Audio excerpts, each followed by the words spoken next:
নেত্রকোনার কলমাকান্দায় স্ত্রীকে বাঁচাতে অটোরিক্সা থেকে লাফ দিয়ে রাস্তায় পড়ে আছরউদ্দিন নামের এক ব্যক্তির মৃত্যু হয়েছে।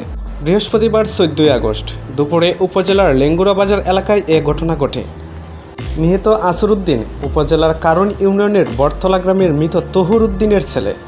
স্থানীয় সূত্রে জানা গেছে, আছরউদ্দিনের স্ত্রী শাহিনা আক্তার বেশ কিছুদিন ধরে মানসিকভাবে অসুস্থ ছিলেন।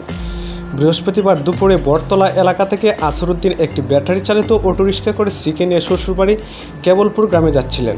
পথে লেঙ্গুরা বাজার এলাকার শাহিনা আক্তার হঠাৎ অটোরিক্সা থেকে লাফ দেন। এ সময় স্ত্রীকে বাঁচাতে আছরউদ্দিনও তড়িঘড়ি করে গাড়ি থেকে লাফ দিয়ে সড়কের উপর পরে গুরুতর আহত হন।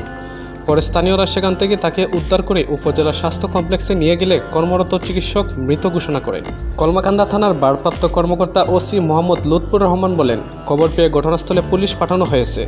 পরবর্তী আইনগতভাবে ব্যবস্থা প্রক্রিয়াধীন করা হবে।